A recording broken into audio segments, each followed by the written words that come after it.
자, 오늘 미국의 저명한 역사학자이신 브루스 커밍스 교수님의 특별 강연을 동아대학교에서 주최하게 된 것을 큰 영광으로 생각합니다. 또한 김동춘, 박형준 교수님 등 저명한 토론자들을 모셔서 기쁩니다.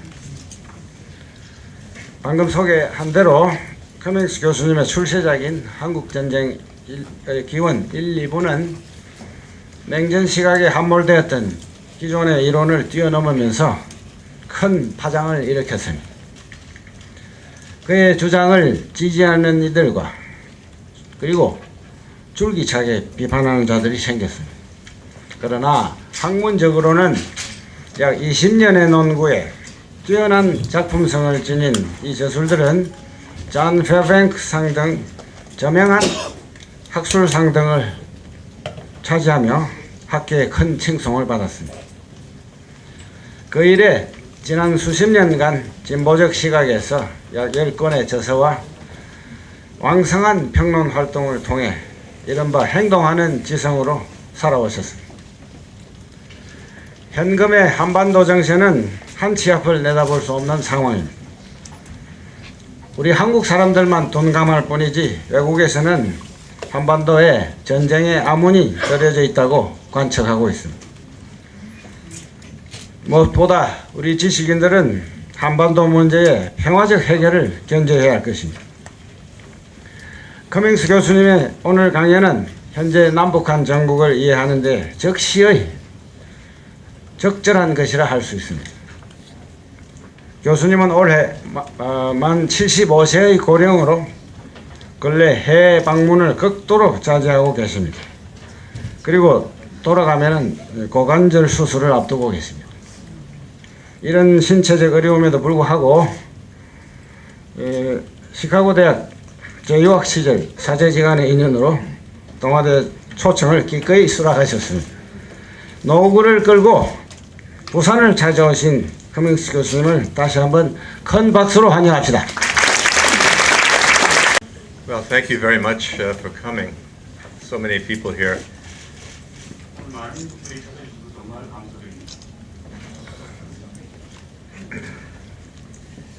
I particularly want to thank my old friend Han Suk-jung, President Han Suk-jung, for inviting me to Donghua University and to Busan. The weather has been beautiful and they all have been treating me so nicely. I haven't been in Busan since 1972. 특히 제 오랜 친구인 한석정 총장님께서 이렇게 부산에 직접 초청해 주시고 동아대학에 초청해 주셔서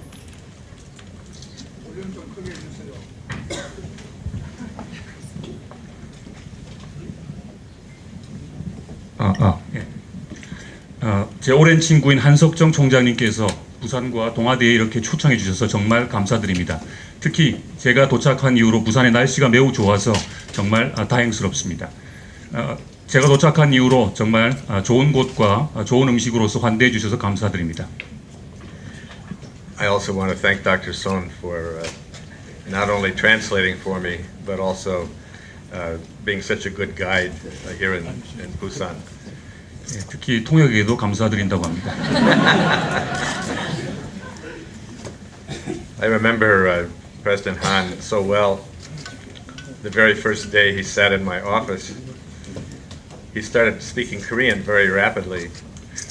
And I said, wait a minute, this is Chicago, not Busan, and you need to speak English so your English will improve. But he just told me yesterday that he was so nervous he just started speaking Korean. 저는 한석정 총장님과의 처음 만남을 기억하고 있습니다. 한 총장님께서 학생 시절에 제 연구실을 방문했는데 갑자기 한국말로 매우 빠르게 말씀하셔서 깜짝 놀랐습니다. 그래서 미국에 유학 왔으니까 영어로 얘기를 하라고 했던 기억이 납니다. 제가 어제 알았는데 아마 그때 저를 처음 만났을 당시에 매우 긴장하셔서 그것이 한국어인지 영어인지 모르고 하셔서 그랬다고 제게 말씀해 주셨습니다. But he's always President Han has always been such a good friend to me. Every New Year's I get a card from him. And almost every New Year's he asked me to come here. So I am happy finally to have been able to come here. 한 총장님께서는 정말 좋은 친구로서 매해 새해가 되면은 저에게 연하장을 보내주시곤 하면서 한국에 한번 꼭 오시라고 계속 초청을 해왔습니다. 그래서 이렇게 오게 되어서 정말 기쁘게 생각합니다. So during the time I haven't been in Busan, I became an old man. And one of the things that I've learned, which is a very unfortunate thing, is how little Americans know about Korea. 제가 이렇게 나이를 먹고 한국에 찾아와서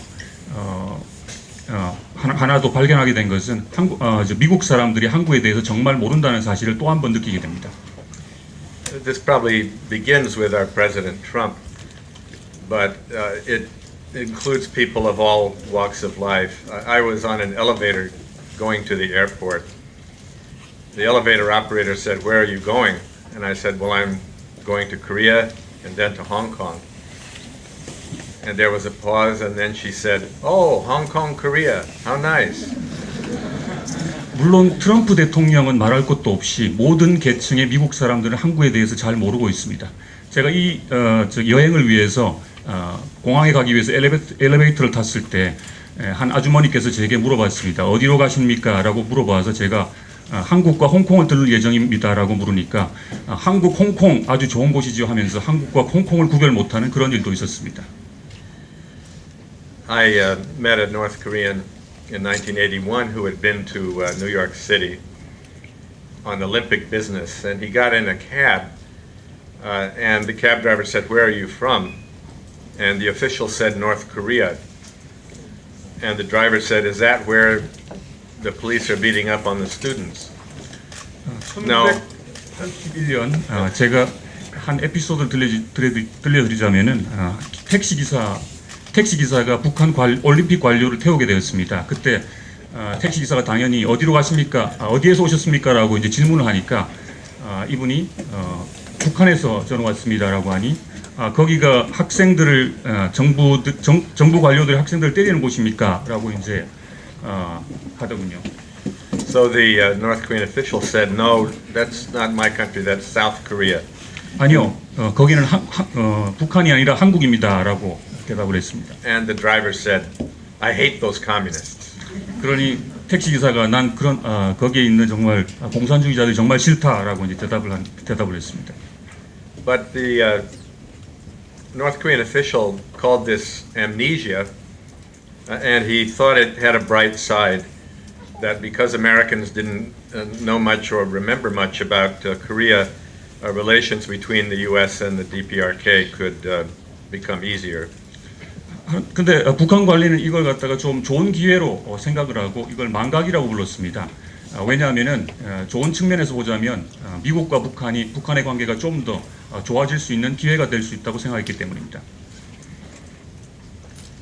CNN TV actually started interviewing people in the streets, showing a map of the world and asking them, "Where is North Korea?" None of them could find North Korea, and some of them put it in South America. CNN에서 거리로 나가서 미국 사람들에게 한국이 어디 있느냐라고 지도를 보여주면서 짚어보라고 하자 어떤 사람들도 한국이 어디 있는지를 잘 몰랐습니다. 어떤 분들은 남아메리카를 가리키면서 여기가 한국이다라고 말하는 경우도 있었습니다. Educated, well-informed Americans, as opposed to elevator operators, educated people often don't know basic facts. 제가 만났던 엘리베이터에서 만났던 그분 말고도 교육을 잘 받고 그리고 학력이 높은 분들도 한국에 대해서 잘 모르는 것이 지금 현실입니다. Some years ago, I was talking to a New York Times reporter, and he was unaware that the U.S. Had a military government in Korea from 1945 to 1948. 제가 일전에 만났던 뉴욕 타임즈의 기자조차도 1945년에서 48년까지 미군정이 한국에 있었다는 사실을 몰랐습니다. Just a few weeks ago, a New York Times reporter, I was talking with him, and I mentioned the OSS, the Office of Strategic Services, the forerunner of the CIA, but I just said OSS, and he had not heard of that. 몇 주 전에는 또 뉴욕 타임즈의 다른 기자를 만났는데 이분은 또 OSS, 즉 CIA의 전신이 되는 이 기관에 대해서도 전혀 모르고 있었습니다. I just visited the temporary Imshi Sudo that Lee Seung-man used here. I just went through that museum.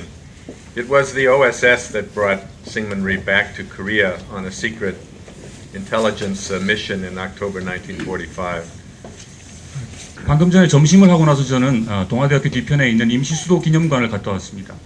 바로 그곳이 이승만 대통령이 임시로 거주하던 곳인데요. 바로 OSS라고 하는 이 단체에서 이승만 대통령 한국으로 데려오게 됩니다.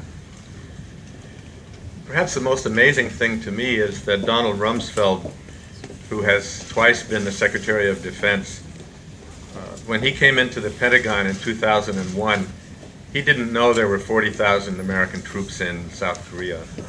또 한 가지 중요한 점은 국방장관을 두 차례나 지냈던 도널드 럼스펠드 전 국방장관조차도 국방장관이 취임했을 때 한국에 4만여 명의 미군이 있다는 사실조차도 몰랐습니다.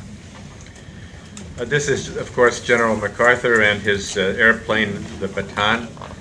The Bataan was the airplane that Lee Seung-man took from Tokyo to Seoul.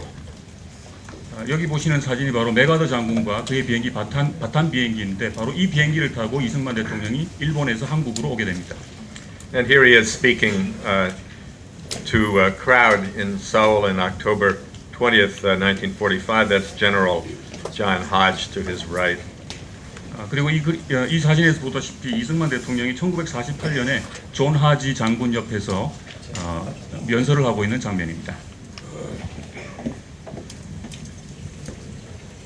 The fundamental problem is that the U.S. is a large empire, and it has to pay attention to dozens of countries on a daily basis.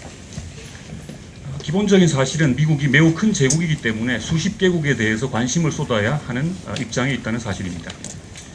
North Korea and its history involve preeminently two countries, Japan and the United States. As you all know, they try to ignore South Korea or pretend that it's a puppet of the United States. 북한 역사에서 아주 중요한 나라는 일본과 그리고 미국이 있습니다. 그리고 한국에 대해서는 북한이 의도적으로 무시하려는 경향을 보이고 있습니다. The founding moment of North Korea is really in the 1930s, in 1932, when Kim Il-sung began fighting the Japanese. 한국이 건국 시절을 거쳤던 1930년 그리고 32년까지 일본에 대한 항일 유격 활동이 활발하게 벌어졌습니다. In the mid-1930s, Kishi Nobusuke, famous Japanese leader, was manufacturing munitions in Manchuria or Manchukuo, the puppet state that the Japanese ran there. And of course, his grandson is the current Prime Minister, Abe Shinzo. 1930년대 중반에는 키시 노부스케라고 하는 군수물자를 담당하던 일본 관료가 만주국에서 아주 중요한 지위를 지위를 가지고 물자 담당을 하고 있었습니다. 물론 그의 손자가 현재 일본 수상인 아베 신조가 되겠습니다. Of course, the other grandson is Kim Jong-un, the leader of North Korea. I never see in American media, I never see these fundamental facts about North Korea and Japan mentioned. They're never mentioned. 김정은은 현재 북한 지도자로서 여러분이 잘 알다시피 김일성의 손자입니다. 하지만 아베 신조와 김정은의 이런 관계에 대해서 미국 언론에서 다루는 것을 저는 한 번도 본 적이 없습니다. So a fundamental point that I want to make is that North Korea is laser focused on its own history, going back to the 1930s, and the U.S. by virtue of having to run a large empire, is inattentive. It can't pay attention to all these countries. 제가 한 가지 주목하고자 하는 사실은 북한은 1930년대로 돌아가서 자기의 역사를 끊임없이 중요하게 생각하고 있지만 그에 반해서 미국은 이러한 사실에 대해서 전혀 관심을 기울이지 않고 있다는 사실입니다. In many ways, North Korea is a country without history for Americans, a country without history. And that leads the U.S. to underestimate North Korea time and time again. 그래서 미국에게 있어서 북한은 어떤 역사가 없는 국가라고 여겨지는 것 같습니다. 그래서 항상 미국은 북한을 상대적으로 폄하하는 그런 입장을 취하고 있습니다. You all know that President Trump called Kim Jong-un short and fat, claimed that he had a bigger button than Kim Jong-un. But, excuse me, go ahead, Dr. Song. 다 아시다시피 트럼프 같은 경우는 김정은에 대해서 키가 작고 뚱뚱하며 자기는 더 큰 버튼을 가지고 있다고 그렇게 주장한 바를 아마 언론에서 많이 접하셨을 것입니다. George W. Bush called Kim Jong-il a pygmy and threatened to topple his regime. 조지 W. 부시 같은 경우는 김정일을 피그미라고 불렀고 나는 정권을 붕괴시키고 말겠다라고 주장하기도 했습니다. And when General MacArthur arrived in Pyongyang in October 1950, he said, "Where is Kimbuktu?" 1950년 맥아더 장군이 평양에 도착했을 때 김일성 대신에 김벅투가 어디 있냐고 그렇게 물었다고 합니다. I want to discuss three episodes of extreme violence or the threat of it. The first one I'm not going to discuss much because I've already talked about it.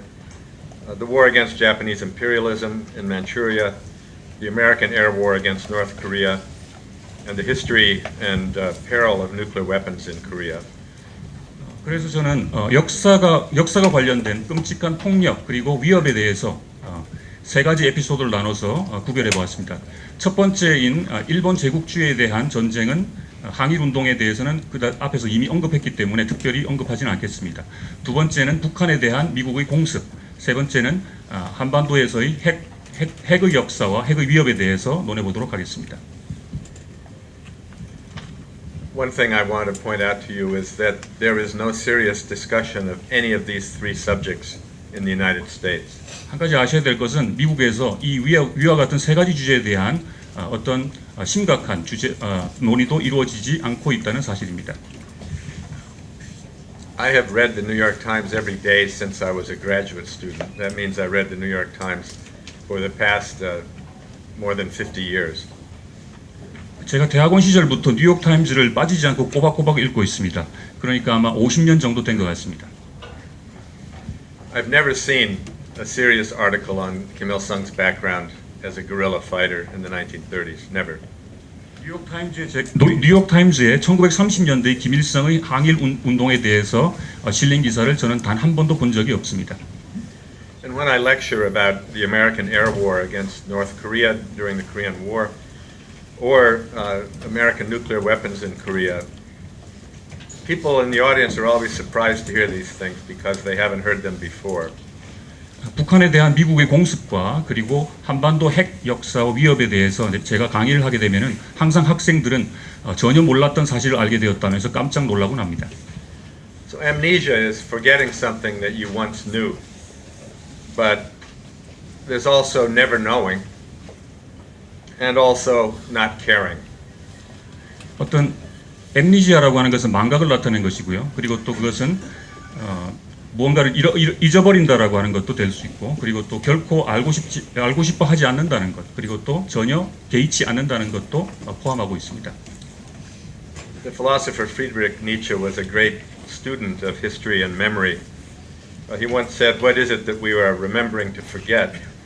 니체의 말에 따르면은 도대체 우리가 잊어버리기 위해서 기억하는 것은 무엇인가라고 했습니다. And for him and for Sigmund Freud, memory was an active faculty of repression, of repressing that we don't want to remember. 니체 그리고 프로이드에게 있어서 기억이라고 하는 것은 어떤 억압에 대한 적극적인 능력이라고 볼 수 있습니다. memory says this happened, and one's conscience says it didn't happen. 기억은 어떤 일이 발생했다고 하지만 의식이라고 하는 것은 그런 일이 벌어지지 않았다라고 합니다. This was the 1-1 note that I got in North Korea in the 1980s. You see the woman on the right with a gun in her hand. 이건 제가 북한에서 제가 1980년대에 얻게 된 일원 지폐인데 오른쪽에 보시게 되면은 한 여성이 총을 쥐고 있는 모습을 보게 될 것입니다. Here she is again in a 또 하나 painting. 총을 쥐고 있는 여성의 모습이 보입니다.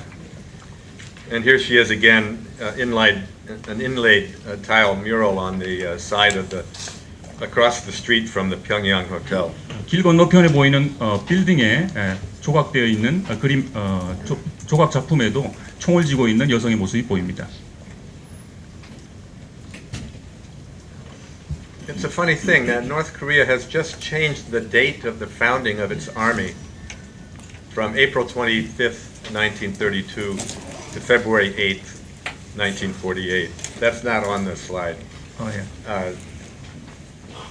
On February 8th, they're having a huge military parade to commemorate the founding of the army in 1948.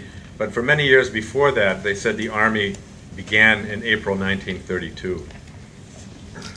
한 가지 흥미로운 점은 북한이 북한군 창건일에 대해서 날짜를 좀 바꿨다는 것입니다.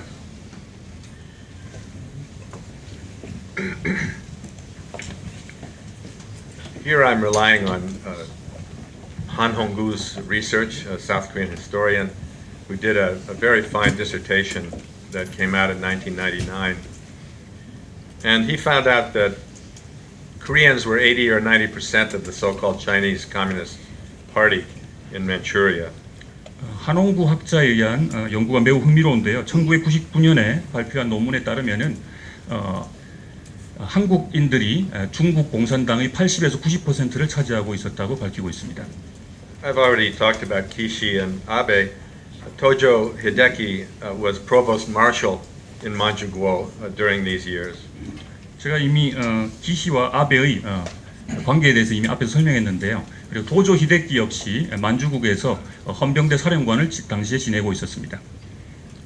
There's a very good book by Chung-Shik Lee, Lee Jung-shik, called Counterinsurgency in Manchuria, which you should all read it because it shows the vicious, diabolical tortures and techniques of making people confess that the Japanese used when they captured guerrillas in that time. 이정식 학자에 의해서 쓰여진 항일 유격대 활동에 대한 아주 훌륭한 책이 있습니다. 여기서 이 책에서 발견할 수 있는 내용은 고문 그리고 학대 그리고 한국 유격대를 잡아와서 어떻게 괴롭혔는지에 대한 아주 상세한 보고가 실려 있습니다. The Japanese destroyed villages by the hundreds and then concentrated villagers in so-called concentrated villages, something the U.S. used later in Vietnam. 일본군들은 수백 명의 주민들을 학살하기도 했고 그리고 수용소 같은 마을을 만들어서 가둬놓기도 했습니다. 이러한 것들을 미국이 보고 배워서 나중에 베트남전에서 써먹게 됩니다. Let me finish this slide by just saying that the Japanese even used bacteriological warfare against Chinese and Koreans in Manchuria. And when they needed somebody new to experiment on, they would call the jails and say, "Send me a communist." 한 가지 또 마지막 슬라이드 아까 놓치신 부분을 좀 덧붙여 드리자면은 일본이 생화학 실험을 통해서 중국 그리고 한국 만주에 있는 사람들을 실험 대상으로 삼았다는 점입니다. 그리고 또 이러한 생물학 전쟁에서 공산주의자가 나타나면 우리한테 보내라라고 하는 그런 만행도 저질렀습니다. I bring this up because you really can't understand the foundation of North Korea or the history of the Kim family and their allies in North Korea without knowing this history from the 1930s. 1930년대부터 있어왔던 김일성의 역사 그리고 항일 유격대 활동에 대해서 조금 더 자세하게 설명드리도록 하겠습니다. Moving on to the next slide, right after 9/11, a frequent question Americans asked was why do they hate us in the rest of the world? The most hated countries in the world, according to a poll, number 1, the United States, number 4, North Korea, Israel and Iran were in between. 그 이후에 이제 항일 유격대 활동을 잠깐 설명해 드렸고 다시 현대로 돌아와서 9.11 이후에 자주 하게 되는 질문인데 세계에서 가장 미워하는 국가들 순위를 꼽으라고 한다면 첫 번째가 미국, 4위가 북한, 그리고 이스라엘과 이란이 그 중간에 위치하고 있습니다. North Korea has been stoking hate for the United States since our bombing, the American bombing campaign during the Korean War. 그리고 두 번째 참사에 대해서 잠깐 설명해 드리자면은 아까 첫 번째는 항일 유격대였고 두 번째는 미국의 북한에 대한 공습 활동이 되겠습니다.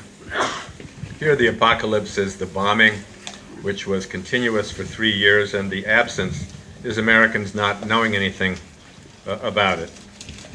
이러한 공습이 3년간이나 지속되었다는 사실에도 불구하고 미국인들은 이러한 점에 대해서 전혀 알고 있지 못합니다. So, the country with a burned-in memory is North Korea. Nietzsche wrote that violence is the best mnemonic for remembering. Only that which is burned in is never forgotten. 북한은 불로 새긴 기억을 간직한 국가라고 할 수 있겠습니다. 이것은 니체의 폭력이 최상의 기억법이라고 말했을 때 불로 새긴 것만이 결코 잊혀지지 않는다는 것을 의미할 때와 같습니다. All this happened 65 years ago, but how can it not continue to affect American relations with the DPRK? 이런 모든 일들이 65년 전에 벌어졌지만 북한과 미국의 관계에 계속해서 영향을 미치고 있습니다. The next slide is a cartoon by a famous American cartoonist. 책 30쪽에 보시면은 아마 그림이 한 장 나와 있는데요. 이것은 아주 유명한 만화 작가가 그린 작품이 되겠습니다. This cartoon criticized the Japanese bombing of non-combatants in Spain and Nazi Germany's bombing of the same non-combatant innocent people. Did I say Spain? I meant in China for the Japanese and in Spain for the Germans. 이 작품에서 나타내고자 하는 것은 일본이 중국에 대한 폭격 그리고 나치가 스페인에 대한 폭격을 풍자적으로 나타내고 있는 것입니다. The State Department condemned these bombings of civilians in cities in both China and Spain, and it shows at that time there was a complete moral. It was considered immoral to do bombing like that. 당시의 국무부에서는 중국과 스페인에서 벌어진 이러한 폭격에 대해서 굉장한 비난을 가했습니다. 그것이 부도덕한 이유에서 그런 비난을 가하게 된 것이죠. If we look at the next slide, the scale of destruction in North Korea was worse than Germany and Japan during World War II, according to U.S. Air Force estimates. 미 공군의 자료에 따르면은 북한은 2차 세계대전 당시에 그 어떤 국가보다도 훨씬 더 많은 폭격을 당한 것으로 나타나고 있습니다. Jorg Friedrich, a scholar in Germany, estimated that the British dropped 650,000 tons of bombs on Germany, and the U.S. Added another virtually the same amount, so that 1.2 million tons of bombs were dropped on Germany. 요르그 프리드리히라는 학자에 따르면 영국 공군이 1942년에서 45년에 65만 7천 톤의 폭탄을 독일에 투하했고 영국과 미국이 투하한 총 폭탄량이 120만 톤이었다고 추정하고 있습니다. The U.S. dropped 635,000 tons of bombs in Korea, compared to 503,000 tons in the entire Pacific War, including the bombing of cities in Japan. 미국이 한국에 투하한 폭탄량은 총 63만 5천 톤이었습니다. 이는 2차 세계대전 동안 태평양의 모든 교전 지역에서 사용된 50만 3천 톤과 비교될 수 있습니다. 60 Japanese cities were destroyed to an average of 43%, whereas estimates of the destruction of cities in North Korea ranged from 40 to 90%. 60개 일본 도시가 평균 43% 파괴된 반면에 북한의 마을과 도시들의 파괴 추정치는 40%에서 90%에 달합니다. In the next slide, you can see the U.S. Air Force percentages of destruction for various cities in North Korea. 사실 다음 슬라이드에서 보여줄 장면은 미국에 의한 북한의 공습 장면이 담긴 것인데요. 대부분의 북한 도시가 파괴된 모습을 볼 수 있을 것입니다. I'm going to skip this particular slide. And 슬라이드는 보여드릴 수가 없어서 좀 넘어가도록 하겠습니다. this is Pyongyang. The next photo is Pyongyang at the end of the war. The next one is Wonsan, completely flattened, both by aerial bombing and by U.S. naval ships that kept shelling Wonsan for 3 years.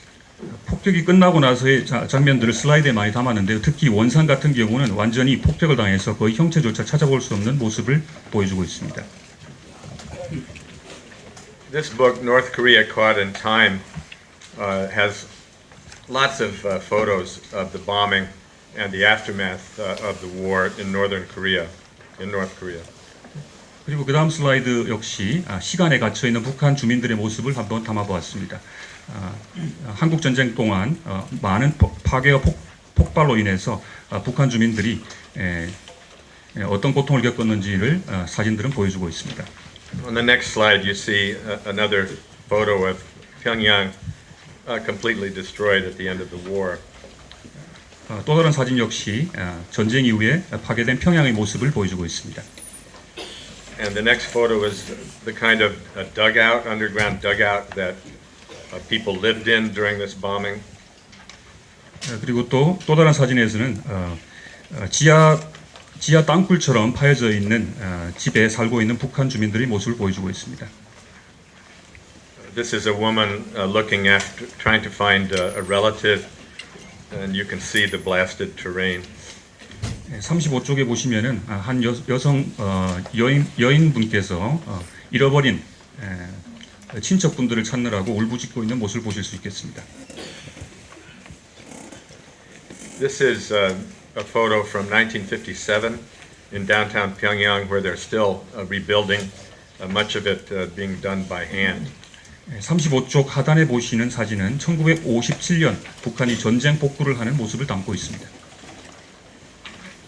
Again, 1957, the great filmmaker and photographer in France, Chris Marker, took these photos when he visited North Korea in 1957. 그리고 36쪽부터는 프랑스 유명한 사진 작가가 크리스 마크라고 하는 프랑스 유명 작가가 평양의 모습을 담은 사진들입니다. This is a little girl in 1957 in front of the government building that is still in the center of Pyongyang. 그리고 36쪽 하단에 보시면은 아주 어린 꼬마 소녀가 있는 장면을 1957년 사진에서 담고 있습니다. This is the Chungangcheong in Seoul after the war. You can see that it was burned and damaged, but it was not flattened. And generally, the bombing in South Korea was much less than in North Korea. 37쪽 상단에 보시면은 남한에 위치하고 있던 중앙섬의 모습을 보실 수 있겠는데요. 약간 불탄 흔적을 보실 수 있겠지만 완전히 파괴된 것은 아닙니다. 이 사진을 미루어 보건대 남한보다는 북한에 훨씬 더 많은 공습이 가해졌다는 사실을 알 수 있습니다. This is another Chris Marker photo of widows. I think a mother and daughter and a granddaughter. Widows were extremely numerous in North Korea, as were orphans. 37쪽 하단에 보시면은 크리스 마크의 또 다른 사진을 보실 수 있습니다.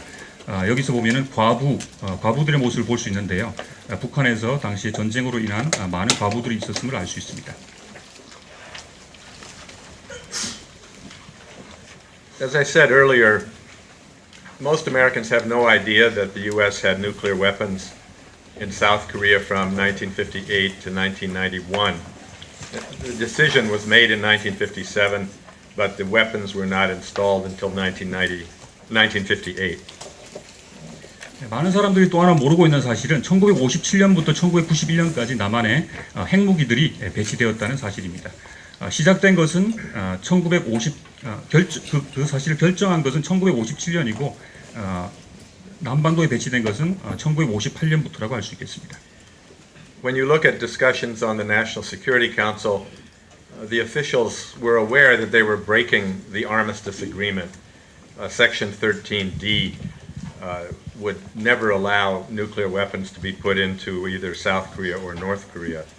이는 정전 협정문 10상한 리을에 해당하는 양측이 새로운 종류의 무기들을 한반도에 들여오는 것을 제한하고 있다라고 하는 사항을 위반하는 것입니다. In early 1958, the U.S. put nuclear cannons, Honest John missiles, and Matador cruise missiles into South Korea. 1958년 1월 미국이 280mm 핵 대포와 핵이 장착된 어니스트 존 미사일을 한국에 배치하게 됩니다. From then on, it was assumed that the U.S. would use nuclear weapons very early in a new war with North Korea.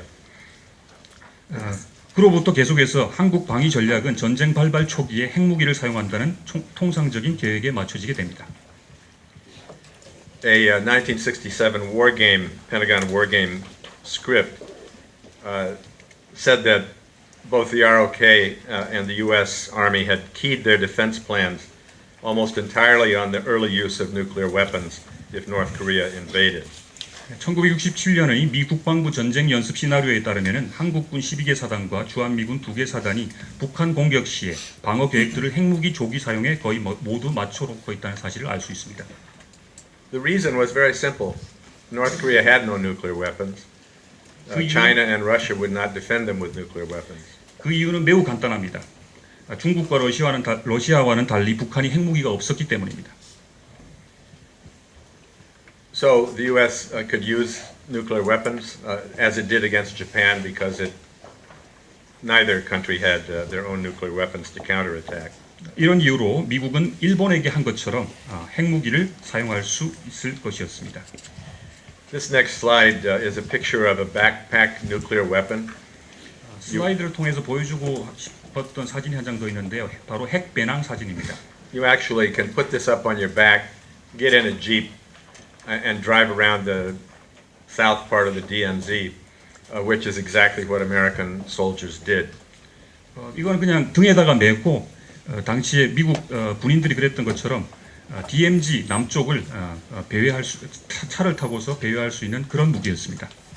They weighed 60 pounds and yet had the explosive force of the bomb that demolished Hiroshima. 무게는 약 27kg밖에 나가지 않았지만 히로시마와 같은 20킬로톤의 폭발력을 가지고 있는 무기였습니다. A well-known American expert on nuclear weapons, Freeman Dyson, said that these were the most dangerous nukes because they could easily fall into enemy hands. 프리먼 다이슨의 책에 나온 바에 따르면은 이 핵배낭이 바로 가장 위험한 핵무기라고 했습니다. 그래서 적의 손에 넘어가게 되면은 굉장히 굉장한 위협이 되는 그런 핵무기였습니다. Another element of amnesia is that the U.S. had achieved a freeze on North Korea's plutonium in 1994, and in 2000 it came very close to buying out North Korea's medium and long-range missiles. 또 하나 우리가 망각하고 있는 사실이 있는데요. 바로 1994년 이후 북한의 모든 플루토늄이 동결되었고 2000년에 이르러서는 거의 북한이 가지고 있던 미사일의 시험 생산 그리고 배치를 동결시킬 수 있는 기회가 있었다는 사실입니다. You can read the nature of that deal in that slide, but people have totally forgotten that General Cho Myung-nok came to the White House in October 2000, met with President Clinton, and they not only were working toward finishing this missile deal, but they made a statement that should be remembered by every American. They signed a document saying neither country will have hostile intent toward the other. 40쪽 하단에 보시면은 대부분의 사람들이 또 망각하고 있는 한 장의 사진이 있습니다. 바로 북한의 조명록이 빌 클린턴 대통령을 방문했다는 사실입니다. 이는 2000년 10월에 있었던 일인데요. 당시에 2000년 10월에 두 사람을 만나서 위와 같은 미사일 협상을 마무리 짓고 그리고 적대 정책을 종식시키는 데에 대해서 논의하였습니다. It's too bad you can't see this slide on the screen. 2 weeks later, Madeleine Albright, the Secretary of State, went to Pyongyang and met with Kim Jong-il. And it looks like they have the same diet and maybe go to the same tailor.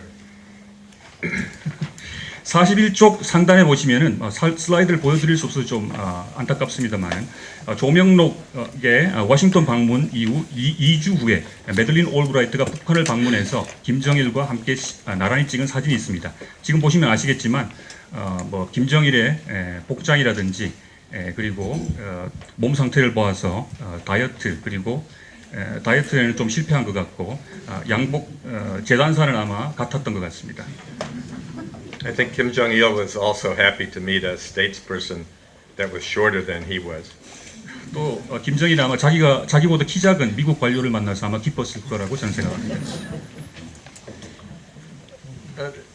The next slide is a trajectory of a North Korean missile. 41쪽 하단에 보시면은 이것은 북한이 쏘아 올린 미사일의 궤적을 보여주고 있습니다. And this bad slide, the next one is a mobile launching pad for a North Korean missile. 42쪽 상단에는 이동식 미사일 장착 장치를 보여주고 있습니다. And the next slide is what some South Koreans think about all this. They're not very happy with Kim Jong-il and his missiles back some 15 years ago. 42쪽에 보시면은 김정일의 미사일 실험 그리고 북한의 행동에 대해서 못마땅해하는 한국에서 항의를 하고 있는 시위 모습을 보여주고 있습니다. Of course, at the end of 2000, the United States had an election that ended up in the Supreme Court, and the Supreme Court decided 5-4 that George Bush would be president. 2000년 말에 미 대선에서 부시가 50명 당선되는 그런 경우가 발생했는데요. 이는 부시가 선거에서는 졌지만 대법원의 판결인 5대4 투표로 인해서 대통령직을 인정받게 됩니다. Bush lost the election by 500,000 votes. Trump lost the election by almost 3 million votes. But because we have an antique system called the Electoral College, both Bush and Trump became president. 부시는 50만 표 차이로 선거에서 졌고 그리고 트럼프는 300만 표 정도의 차이로 선거에서 지게 됩니다. 하지만 미국의 선거 제도는 선거인단에 의한 선거이기 때문에 선거에 이기는 것과 관계없는 그런 결과가 나오게 된 것입니다. Bush very quickly rejected the missile deal. Soon North Korea was in the axis of evil. By September 2002, it was the object of preemptive attack. 그래서 부시는 취임한 이후에 미사일 협상을 거부하게 되고 김대중 대통령의 정책을 거부하게 됩니다. 그래서 북한이 악의 축에 포함되며 북한이 선제 공격의 대상이 되게 되는 것이죠. And then a few months later, Iraq was invaded. Saddam Hussein was overthrown. And if you read the North Korean press at this time, they're saying over and over and over again, if Saddam Hussein had a nuclear weapon, he'd still be in power. But he was overthrown. That won't happen to us. 몇 달 후에는 이라크 침공이 벌어지고 사담 후세인 정권이 붕괴됩니다. 아마 그때 당시 미국 언론을 보시게 되면은 사담 후세인이 대량 살상 무기를 가지고 있으면서도 대통령직을 계속 수행한 즉 권력을 유지하고 있는 데 대한 많은 보도가 있었습니다. I bring this history up, which is buried in the United States, because President Trump has said many times his predecessors, Bush, Clinton, Obama, they all messed up on North Korea. They're all stupid. So only Donald Trump is going to handle this problem. 도널드 트럼프 같은 경우는 조지 W 부시 그리고 클린턴, 조지 W 부시 그리고 오바마가 모두 대북 정책에 실패했다고 생각하며 오로지 트럼프만이 이 문제를 해결할 수 있다고 하는 내용을 아마 언론 보도에서도 보셨을 것입니다. It's hard to have amnesia about a war that you never really knew. 어떤 알려지지 않은 역사를 잃어버리기는 매우 힘듭니다. The Korean War occurred in the United States, or occurred at the time of the worst political repression in American history in the 20th century, and it's completely forgotten that Joseph McCarthy began his McCarthyism in February 1950 by attacking Truman's policy toward Korea. 한국 전쟁은 20세기 미국 역사상 최악의 정치적 억압 기간 동안에 발생했습니다. 이 사실 역시 매우 망각되어 있는 사실 중에 하나인데요. 조 메카시가 이렇게 한국을 시작으로 활동했다는 것입니다. So you had McCarthyism during the entire 3 years of the Korean War. Censorship after the first several months of the Korean War. Great books like Reginald Thompson's Cry Korea were banned in the United States. 조 메카시가 한국 전쟁 기간 동안이었던 3년 동안 활동을 했으며, 그리고 또 한국 전쟁이 발발한 이후 몇 달 후 만에 바로 공식적인 검열하에서 전투가 치러지게 됩니다. 그리고 또 레지널드 톰슨의 유명한 책인 한국의 통곡 같은 훌륭한 책들이 미국에서 금서로 지정되게 됩니다.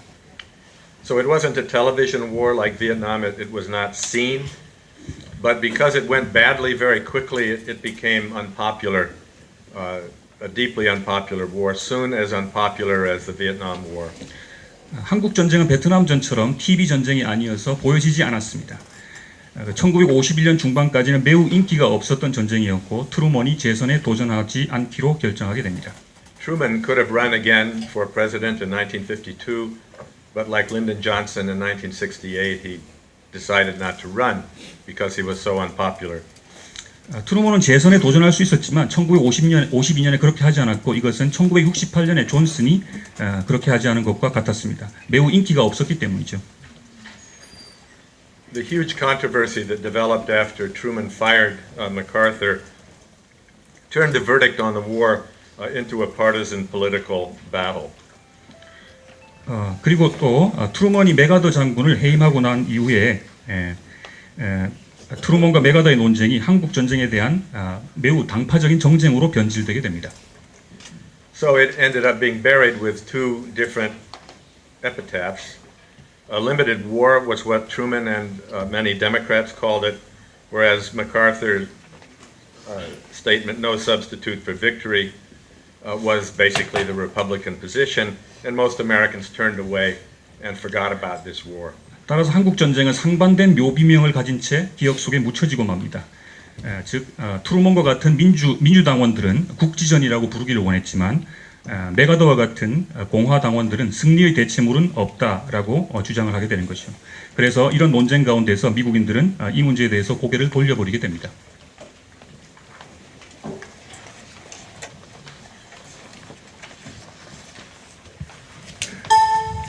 I'm sorry, I lost my place in the slides. 죄송합니다. 조금만 제가 슬라이드로 어디로 가야 될지 잃어버려가지고 Pressed the wrong button. 버튼을 잘못 누른 것 같습니다.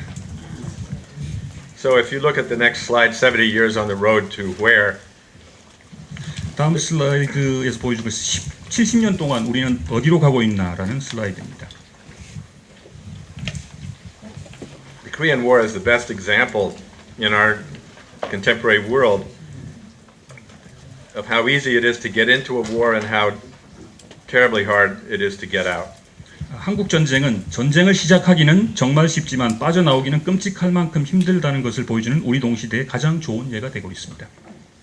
For 73 years, the U.S. has refused to recognize North Korea, has sought to regime change in the North several different times, tried to overthrow the government, and since 1989 has been waiting around expecting North Korea to collapse. 73년 동안 미국은 북한의 정권 교체, 정권 전복을 추구했거나 1989년 이후에는 북한의 정권 붕괴를 예상하고 있었습니다.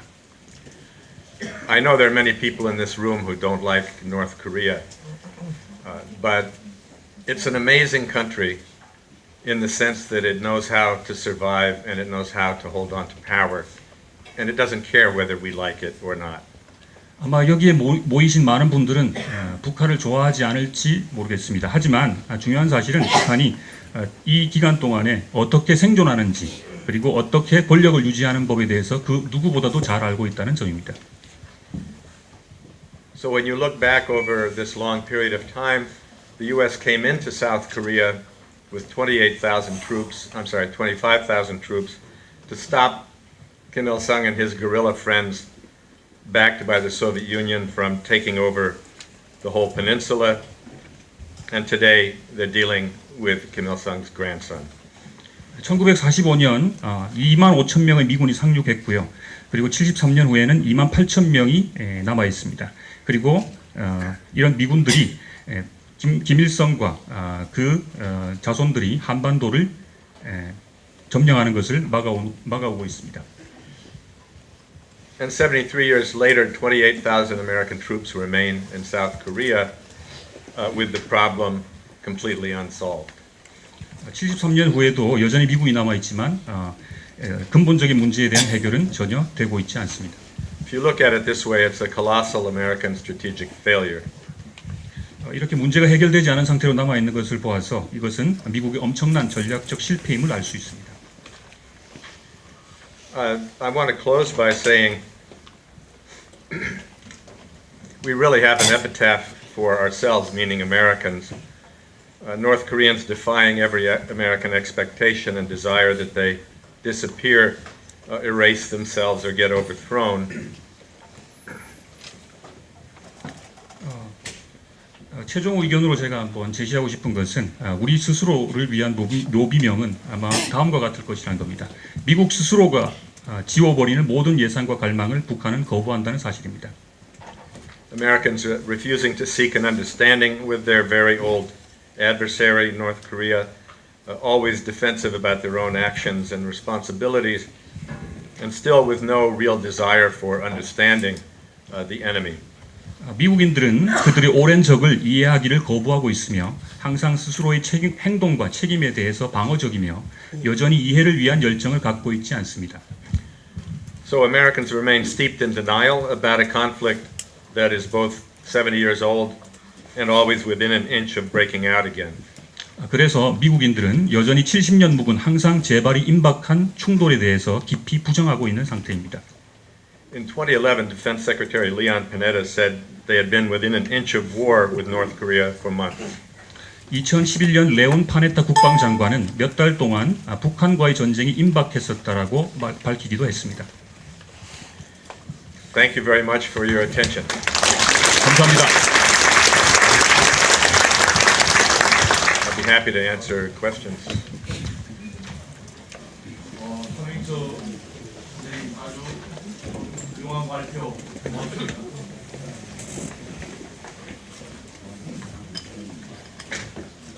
그리고 또 시간을 아주 정확하게 맞춰 주셔서 더욱 고맙습니다.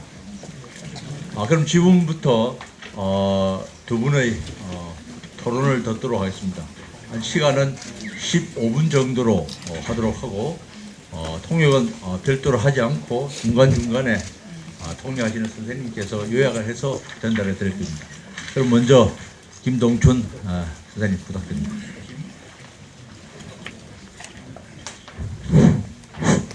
예. 지금 평창 올림픽 이후에 지금 미국이 북한을 지금 공격할지 모른다라고 하는 굉장히 안 좋은 이야기들이 지금 계속 흘러나오고 있는 시점에 이런 매우 시의적절하고 중요한 주제를 발표해 주신 커밍스 교수님께 감사드립니다. 저는 이 발표의 내용 혹은 또 그 전에 책에서도 이런 내용 많이 쓰셨기 때문에 대체로 이해하고 또 공감을 하는 부분이 많이 있습니다만 몇 가지 약간 그 다른 생각이라기보다도 이제 한국 사람의 입장에서 약간 그 드는 질문 코멘트를 할까 합니다. 큰 제목에서 이야기하신 암네시아라고 하는 게 영어로 우리가 사실 어떻게 정확한 의미가 뭔지 사실 솔직하게 잘 다가오지는 않는데요. 여러 가지 측면이 있다고 말씀을 하셨는데 한국 우리 번역해서 기억 상실이라기보다는 오히려 이제 여기서 여러 차원을 이야기를 하셨는데 제가 봐서는 그 forgotten, hidden 이런 측면보다는 not caring, 별로 관심 갖지 않는 혹은 또 그 중간에 그 카툰에서 예를 들었던 의도된 무관심, willed lack of concern 여기에 좀 가깝지 않을까 저는 그런 생각이 들었습니다.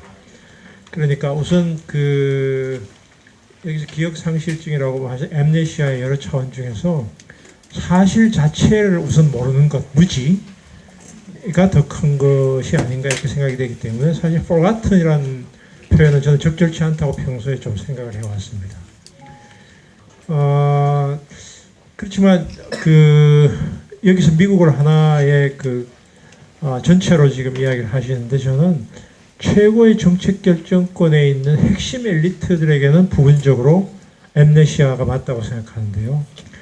일반 미국인들은 우선 사실 자체를 모르는 것, 무지에 가깝고 또 이 최고의 엘리트들하고 일반 국민들의 공통된 점은 무관심이 아닐까 이런 생각이 들었습니다. 근데 저는 이런 그 암네시아는 미국이 가지고 있는 특징이 아니라 사실은 제국이 식민지에 대해서 가지고 있는 일반적인 특징이다. 저는 그렇게 생각합니다. 그 어떤 과거에 미국 이전의 제국이 혹은 식민지나 종속국에 대해서 그다지 신경을 쓴 적이 있었던가? 제가 그런 예를 별로 알지 못합니다. 그렇기 때문에 이거는 미국이라는 나라의 도덕성의 문제라기보다는 제국이 가지고 있는 속성일 가능성이 크다. 저는 그렇게 보고 있고요. 그러니까 당연히 저는 여기서 질문이 제기됩니다.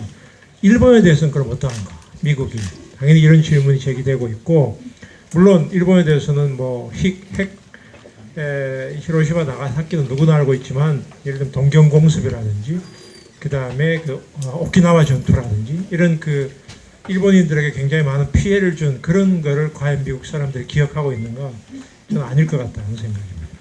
그러니까 그렇지만 그 일본과 한국에 대해서는 기본적으로는 제국이 가지고 있는 일종의 그 인종주의, 레이시즘, 이게 이제 커밍스 교수 다른 책에도 이런 거 언급하셨는데 그 레이시즘 문제를 여기서는 언급을 안 하셨는데 그게 오히려 더 큰 것이 아닐까. 그렇게 본다면 이거는 미국의 어쨌든 그 무지를 도덕적으로 비판하는 측면보다는 오히려 제국과 혹은 종속국, 제국과 식민지 간의 일반적인 관계에서 오는 꼭 이거를 제가 그게 옳다는 말은 아니지만 어느 정도의 불가피한 그런 현상이 아닐까 이런 생각이 되고요. 오히려 그래서 저는 제국의 기억 상실보다가 더 심각한 것은 피해자인 한국의 기억 상실이 더 심각한 문제가 아닐까. 한국 사람 입장에서는 그런 생각이 들었습니다.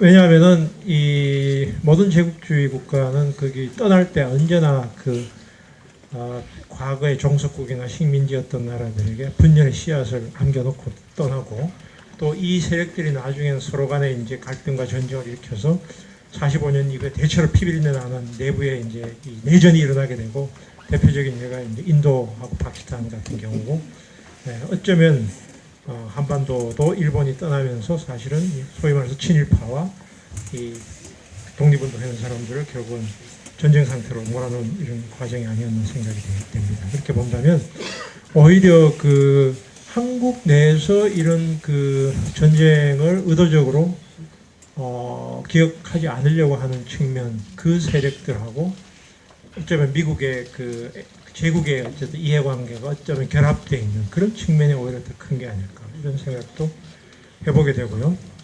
그렇게 본다면 오히려 그 북한을 보는 미국의 시선은 미국의 시선도 문제이지만 한국에서도 사실은 북한을 일종의 북한에 대한 무지 혹은 오리엔탈리즘적 시각으로 북한을 보는 것 그것이 더 위기를 더 증폭시키는 측면도 있지 않나 이런 생각이 됩니다.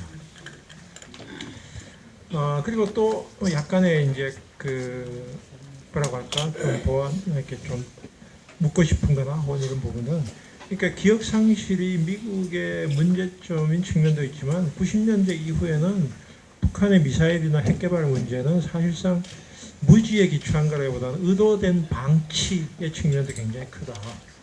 의도된 방치, 특히 2000년 그 미사일 타결을 직전까지 갔다가 정권이 바뀌면서 이걸 완전히 뭉개버리는 과정이 오는데 그 이후에 북한과 미국의 긴장 관계라고 하는 것은 무지에 기초한 것이라기보다는 어쩌면 의도된 방치고 사실은 대다수의 미국의 시민권자들은 이 의도된 방치에 사실상 어느 정도 조정되고 있는 그런 측면이 더 크지 않나. 그래서 오히려 지금의 시점에서 한국은 이런 의도된 방치의 측면에 우리가 더 주목을 해야지 미국의 시민들의 이 북한에 대한 무지를 질타하는 것이 과연 현재의 그 북한 핵위기를 해결하는 데 도움이 될까 이런 그 질문을 하게 됩니다. 그리고 여기서는 언급을 하지 않으셨는데 이제 최근 이야기와 관련시켜서 본다면은 이 미국의 문화 연구자인 모리스 버먼이라고 하는 사람이 몇 년 전에 쓴 책에서 이제 미국의 이 제국이 황혼기에 들어서서 제국의 이 위기가 지금 오고 있고 마지막 단계다 이런 이야기를 이제 주장을 하고 있고요.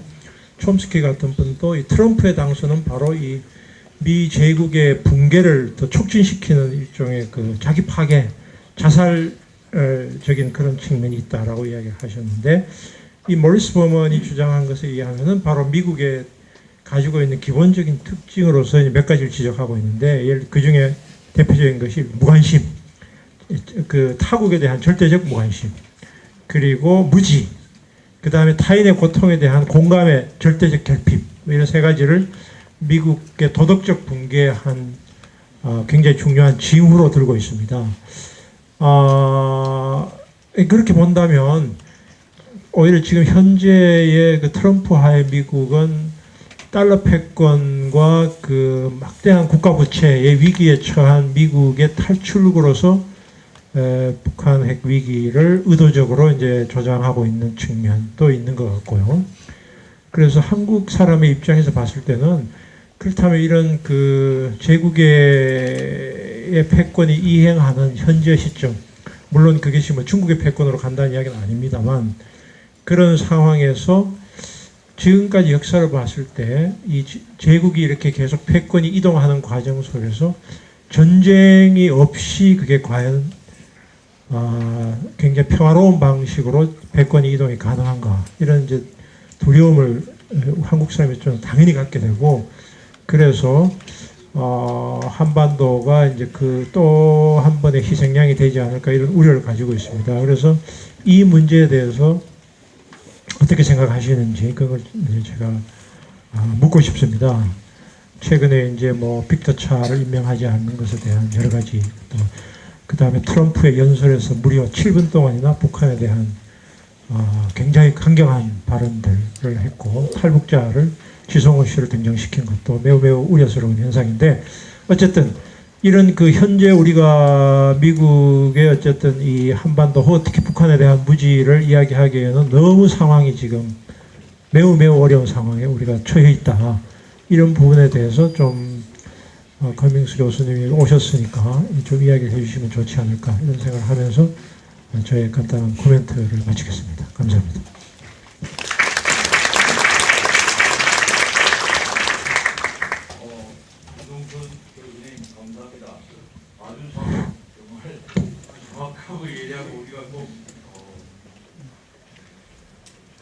어떤 질문을 해주신 것 같습니다. 다음에는 박영근 선생님. 네, 감사합니다. 제가 그 대학과 대학원 시절에 읽었던 책 중에 저한테 그 당시 영향을 가장 미쳤던 책 중에 하나가 이 커밍스 교수님의 한국전쟁의 기원이었습니다. 물론 제가 더 공부를 하고 그 뒤에 상황이 바뀌면서 커밍스 교수님 저작에 동의하는 입장에서 좀 동의하지 않는 입장으로 많이 옮겨갔지만, 그럼에도 불구하고 그 저작이 가진 이 그 아카데믹 영역 내에서의 그 지적인 파워랄까요? 그 임팩트는 대단히 컸고, 한국 현대사를 해석하는 큰 그 흐름의 하나다, 이렇게 평가를 합니다. 저는 개인적으로 이 역사라는 게 그 역사학자는 아니지만 이게 사실에 대한 기억을 바탕으로 해서 쓰여지는 스토리텔링이라고 생각합니다.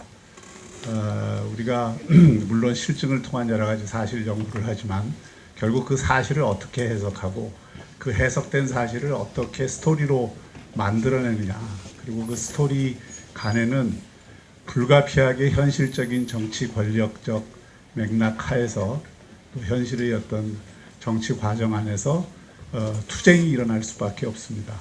그 해석 간의 싸움이 일어날 수밖에 없고 스토리 간의 싸움이 일어날 수밖에 없다고 생각을 합니다. 그 스토리 싸움에서, 그 스토리텔링 싸움에서 이긴 역사 해석이 사실 그 시기에 사는 국가나 사회 내 사람들의 집단의식으로 형성이 되고 또 그것이 전승된다고 생각합니다. 그러니까 지금 미국인들이 그 한국, 특히 북한에 대해서 잘 모른다는 것은 어찌 보면 미국 역사의 관점에서 보면 대단히 자연스러운 일이고, 그걸 미국 국민들한테 요구하는 것 자체가 무리일 수 있습니다.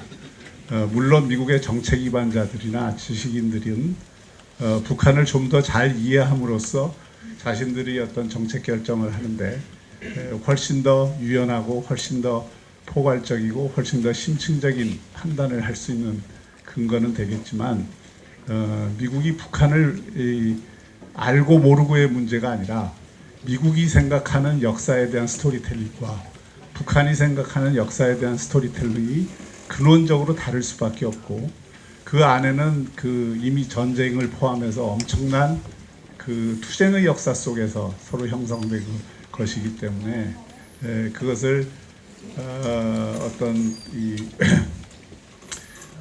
모든 걸 다시 그 평면적인 수준에서 평균적으로 그 균형대 위에 올려놓는 것은 불가능하다고 생각을 합니다. 다만 커밍스 교수님이 해주신 역할은 그 역사의 과정에서나 잊혀지거나 감추어진, 묻혀진 이야기를 드러내는, 그러므로 해서 역사에 대한 재해석을 가능하게 한 계기를 만들어줬다는 점에서 평가를 받을 수가 있을 것 같습니다.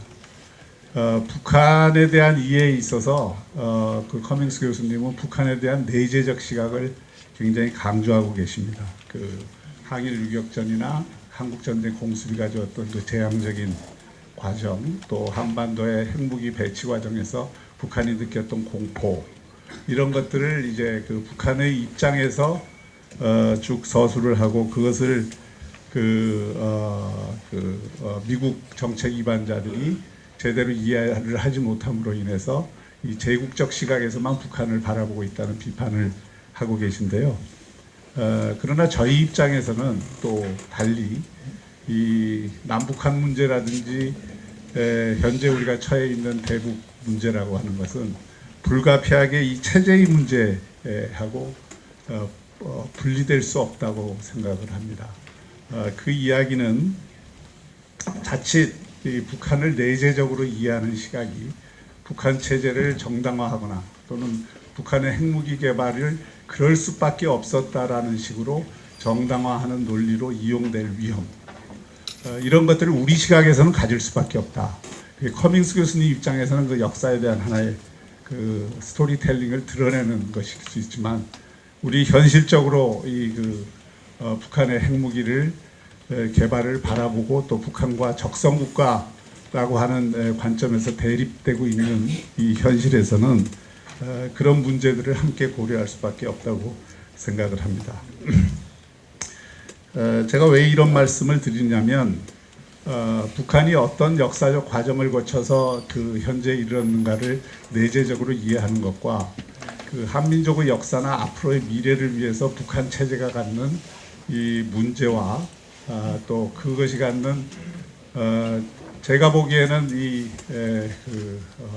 막다른 골목으로 치달을 수밖에 없는 그 체제의 한계를 인식하는 것은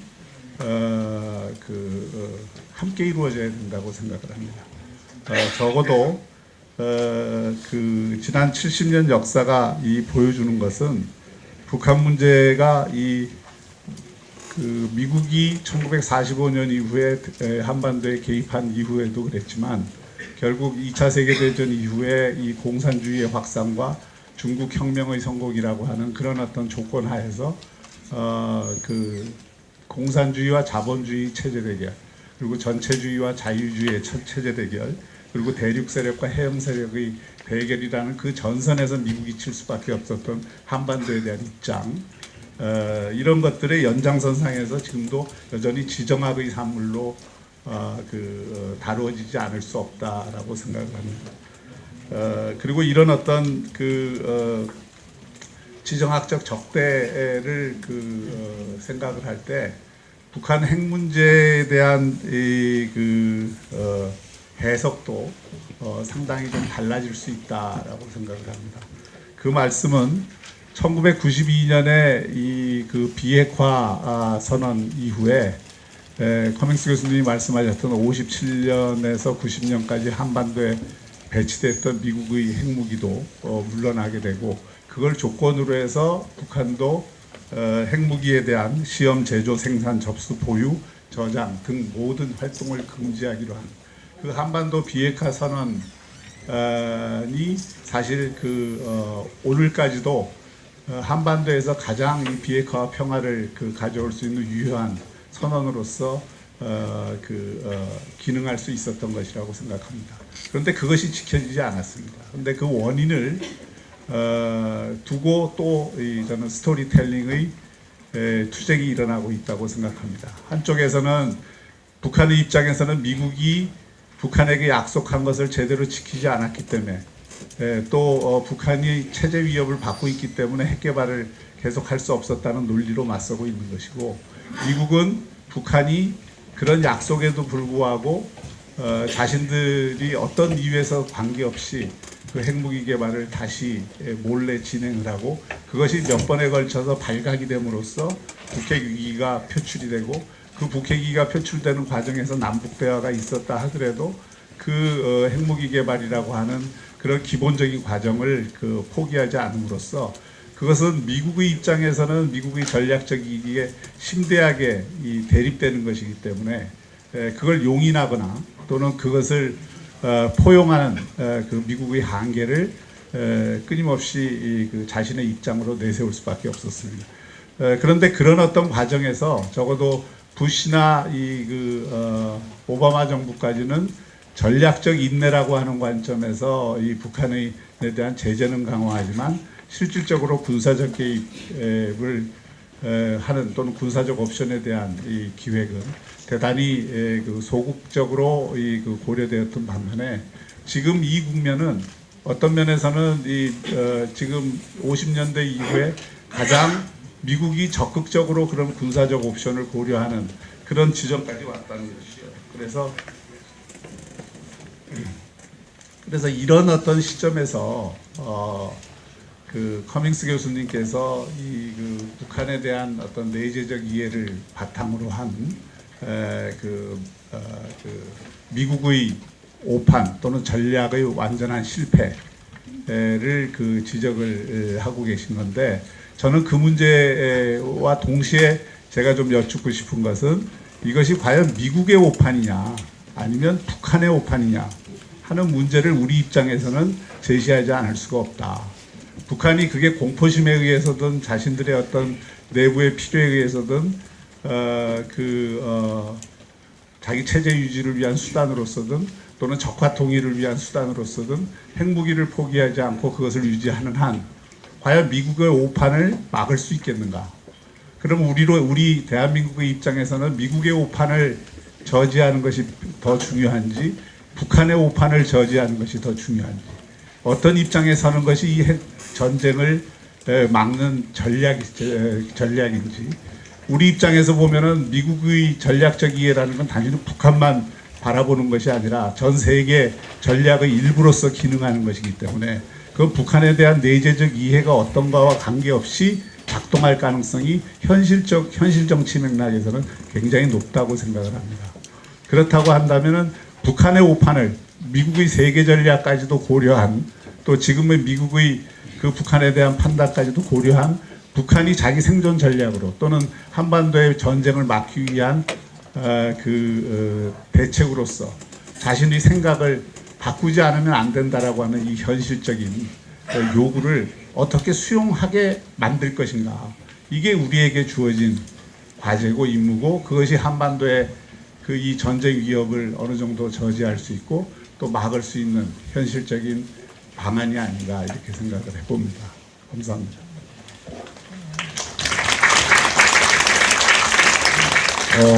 박영준 교수님 아주 감사합니다. 우리가 국제 관계에 있어서 서로 긴장이랄까 적대 관계에 있을 때 상대방을 어떻게 보느냐 할 때 이제 아주 우리가 중요한 시각으로 하나 떠오르는 게 내재적 입장이라는 겁니다. 상대방의 편에서 입장에서 한번 보는 것이 어떻겠냐.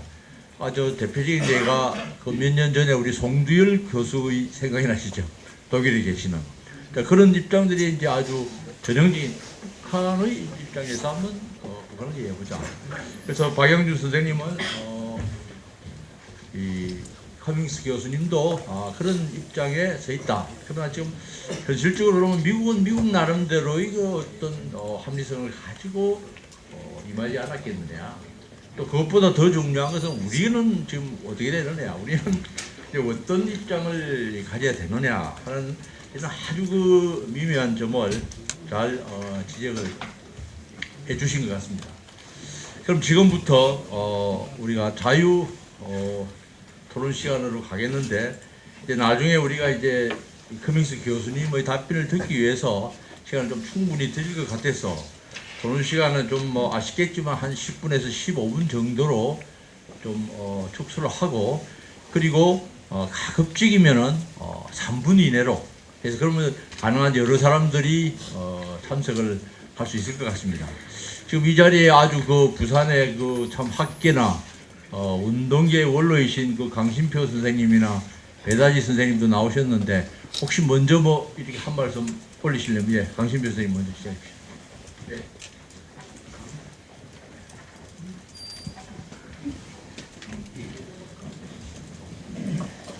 예, 브루스 커밍스 선생님 반갑습니다. 선생님이 한국 전쟁에 대한 새로운 해석으로 인해 가지고 한국의 지적 풍토가 완전히 바뀌었습니다. 이것은 굉장히 중요한 사건이고 그것은 결국 오늘날의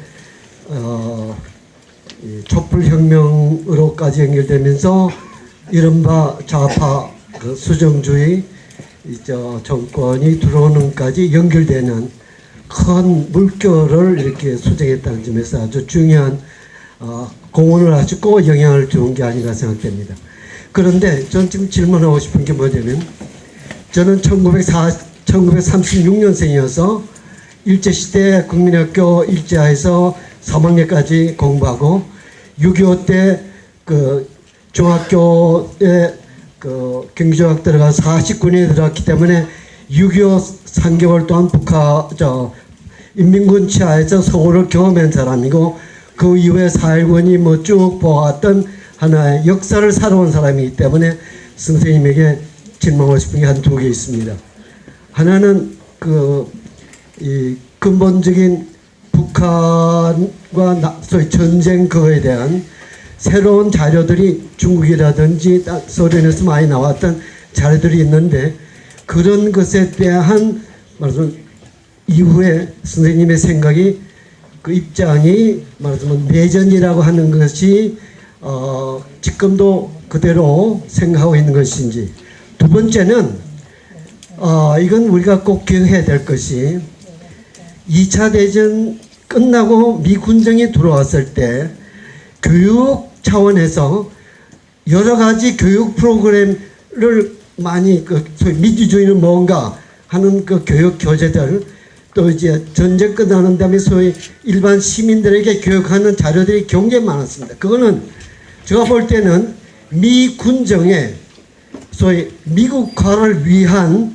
국민들의 이른바 심리 전쟁, 그러니까 전쟁상에서의 심리 전쟁이 아니라 일반 한국인들의 미국의 민주주의, 미국이 뭔가에 대한 영화로 여러 가지로 교육시키는 게 굉장히 많았습니다. 그러니까 이른바 심리 전쟁으로서의 한국 사람들이 공산주의에 대한 생각을 어떻게 갖게 되는가 하는 것이 단순히 무슨 내재적 그게 문제가 아니라 북한에 대해서 네거티브한 차원으로 보도록 교육된 면도 우리가 주목해야 될 게 아니냐. 그리고 한 가지만 더 한다면 선생님 북한에는 초토화시켰지만 남한은 중앙청 봐라 이거 다 건재하지 않느냐. 그건 때려 부시지 못할 정도로 단단해. 왜냐면 전 그 앞에 살았기 때문에 그나마 전투기가 막 쏘고 하는데 많이 깨지면 원체 단단해서 그런 거고 서울 시내 초토화 다 됐어요. 또 그뿐인가 하면 진주라는 데는 평양보다 더 초토화 된대요. 그러니까 이 양반은 도대체가 북한 입장에서 좋은 쪽으로 하고 남쪽으로, 왜냐면 6.25 때 시기적으로 말씀은 북한 쪽이 휴전될 때까지 시간이 많이 있었기 때문에 그래 된 것이지 실제로는 그렇게 차등적으로 남한에는 덜 했고 북한만 많이 했다. 그건 말이 안 되는 소리라고 난 생각합니다. 이상입니다. 감사합니다.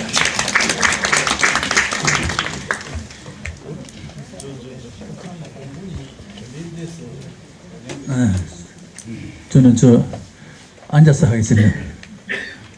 민족광장이라는 단체를 대표하고 있는 배다지라고 합니다.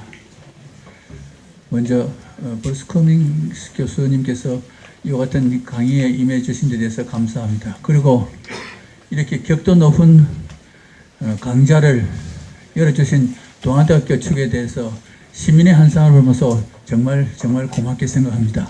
앞으로도 계속 이와 같은 격 높은 강좌를 많이 열어주실 것을 부탁에 마지 않습니다.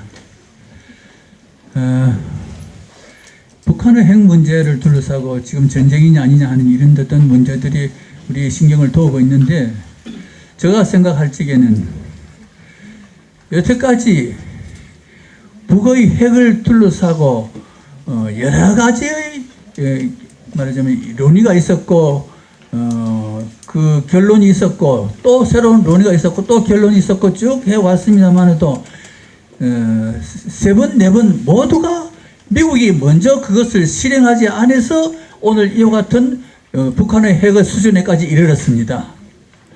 이것은 미국이 북한의 핵을 즐기고 있었다고 하는 이런 증자가 아닌가 저는 이렇게 생각합니다. 왜?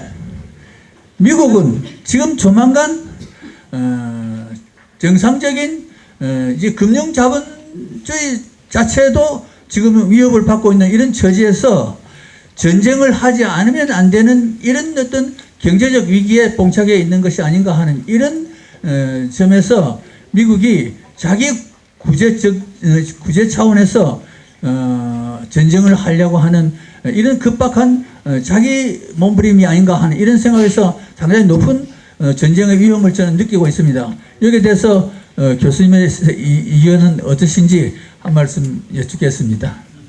좋습니다.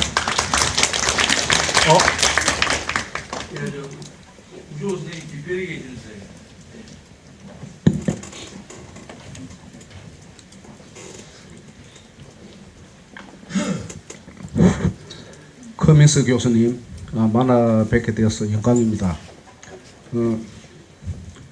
커밍스 교수님은 역사학자이시기 때문에 6.25 전쟁에 대해서 잠깐 질문을 드리도록 하겠습니다. 1950년 1월 15일 미 국무성에서는 에치슨이라는 발언이 있었습니다. 예.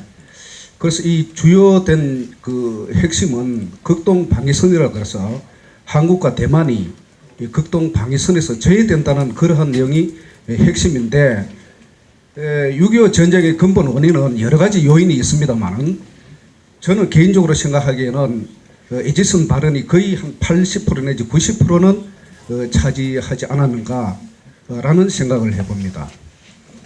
당시에 스탈린은 2차 세계대전이 끝난 지도 얼마 안 됐고 중국도 사실 중화인민공화국을 설립한 지 얼마 되지도 않았습니다.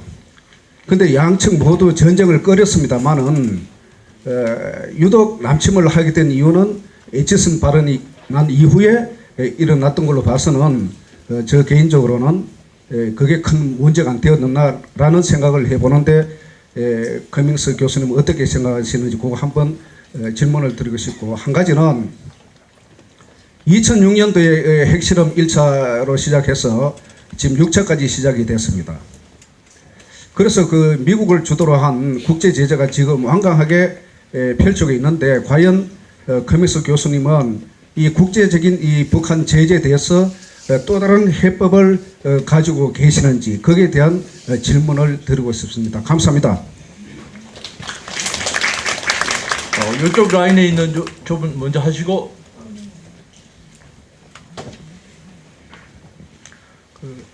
일단 세계적으로 유명하신 교수님 뵙게 돼서 너무 기분이 좋고요. 제가 개인적으로 여쭤보고 싶은 거는 그 교수님 설명이나 그거를 듣게 되면 아무래도 북한 입장에서 그 평양이나 다른 데 폭격을 당하면서 미국에 대해서 여러 가지 안 좋은 감정을 자연스럽게 가지고 있고, 그거를 여러 가지 그 북한에서는 정권 유지나 아니면 핵 개발이나 다른 명분으로 삼고 있는 게 현실이라고 생각합니다.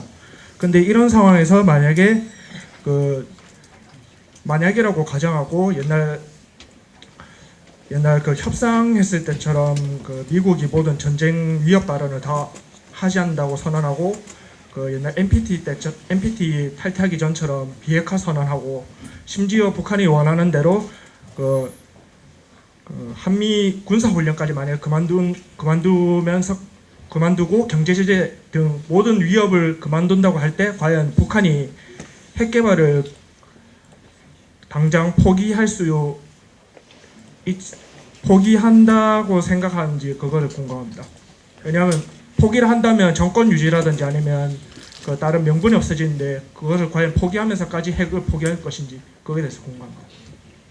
아주 중요한 어려운 질문들이 많이 나왔습니다. 예, 예, 저 우주 박사님.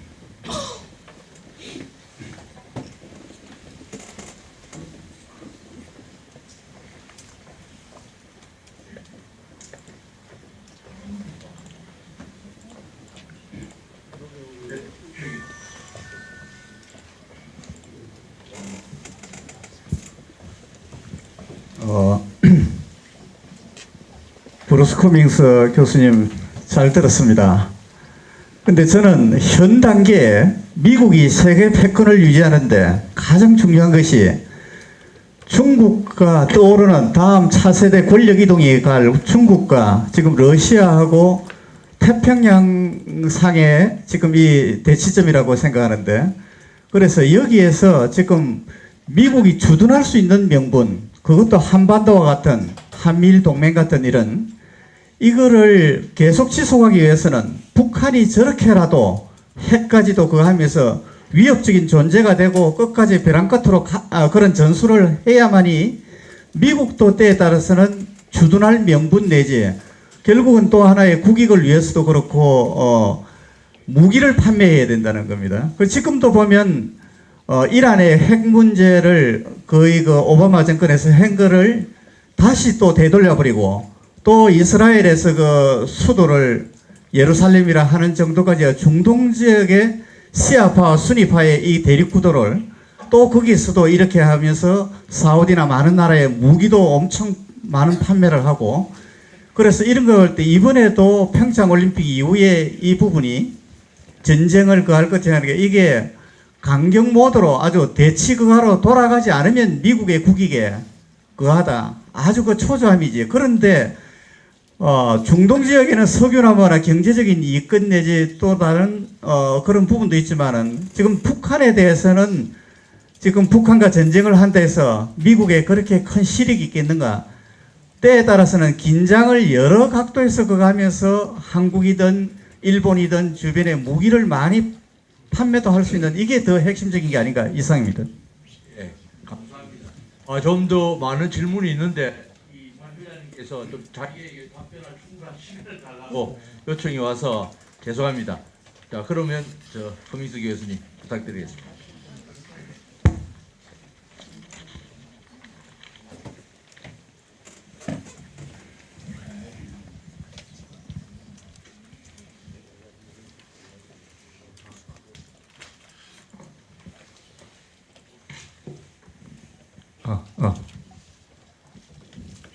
Well, that really, a lot of questions. 질문이 아주 많습니다.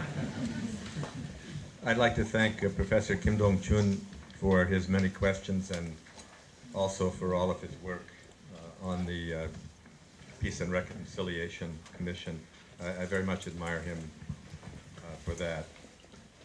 김동춘 교수님의 질문만이 감사한 게 아니라 김동춘 교수님께서 평소 해오고 계시던 일들 그리고 특히 평화 그리고 화해 협력위원회에 대한 일에 대해서도 저는 아주 존경심을 가지고 있습니다.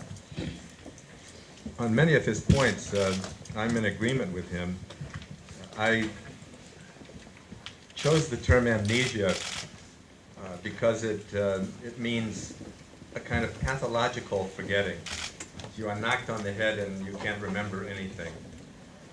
But I wanted to move from amnesia as a clinical condition to never knowing, forgetting for political reasons, a willed lack of concern. All of those things I also talked about.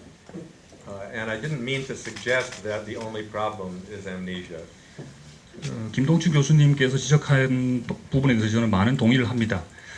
하지만 제가 엠니지아라고 하는 이 단어를 썼던 이유는 어떤 병적인 상태에 대해서 상태를 좀 더 강조하기 위해서 이런 말을 썼습니다. 그래서 의도적인 망각 그리고 알기 싫어하는 것 그리고 또 의도된 관심 부족 같은 것은 정치적 이유로 제가 설명을 하였습니다. I actually think that a willed lack of concern is probably the most important element in Americans seeming to know nothing about Korea or the Korean War. 제 생각에도 의도적인 무관심이 아주 특히 미국 사람들이 한국에 대해서 모른다는 점, 이 점을 들 때 아주 중요한 포인트라고 생각합니다. Kim Dong-chun brought up Japan.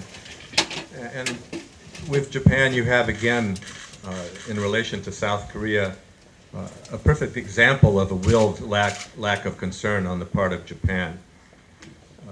It's interesting to me that you have such history and memory problems between Korea and Japan, but so few history and memory problems come up vis-a-vis the United States.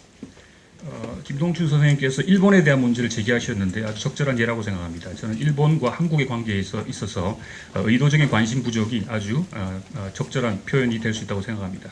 하지만 그래서 이 일본과 한국과 같은 이런 관계에서 기억에 대한 문제는 항상 제기되어 왔고요. 그런데 중요한 점은 미국과의 관계에서 이런 기억에 대한 문제, 의도적인 관심 부족의 문제는 별로 제기되지 않았다는 사실입니다. Professor Kim also said that racism is a bigger issue than history and memory or forgetting. And I don't have a settled opinion on that. There's no question that many white Americans are full of racist ideas. We've unfortunately seen that also from President Trump.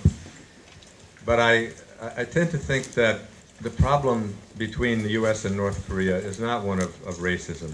I think Orientalism and racism add to the problem, but I think the fundamental problem is different than that. 레이시즘 문제, 즉 인종차별의 문제에 대해서도 제기를 하셨는데요. 저는 어떤 레이시즘에 대해서는 특히 정해진 따로 특별한 그런 아이디어는 없습니다. 하지만 백인들, 특히 미국 백인들이 어떤 여러분도 아시겠지만 트럼프를 위시한 그 많은 백인들이 어떤 인종차별적인 생각을 많이 가지고 있는 것은 사실입니다. 하지만 오리엔탈리즘이라든지 이런 인종차별과는 별개로 접근해야 된다고 생각합니다. 특히 한반도 문제에 대해서는 저는 그렇다고 생각합니다. But I agree with him that what we're talking about today is a general feature of imperial countries. They all are in a situation of not being able to focus on any given colony or any given country as much as that country itself.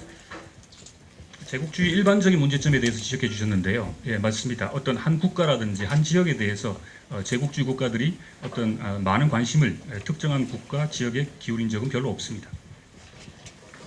But I think a contrast that I didn't mention and that is very important in understanding the United States is that Korea is forgotten or never known as a war. But the Vietnam War is chewed over time and time again.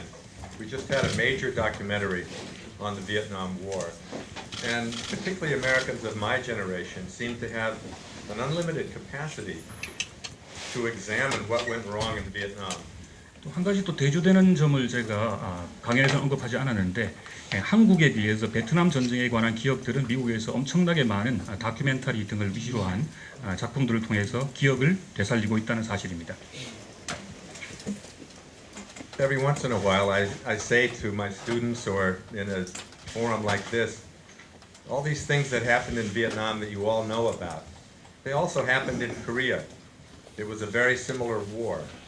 And people look at me dumbfounded and blank when I say that. 제가 수업 시간에 학생들에게도 이런 얘기를 많이 하는데요.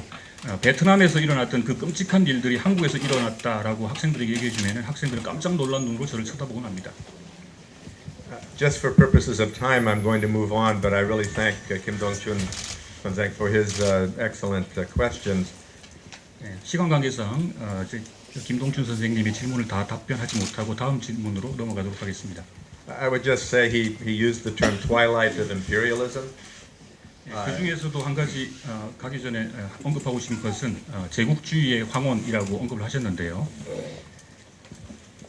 I think he may be right that we're in the twilight of imperialism, but what scares me is that the U.S. would go down the toilet with Donald Trump in power, that he's vastly advancing whatever decline we might have in the American position in the world.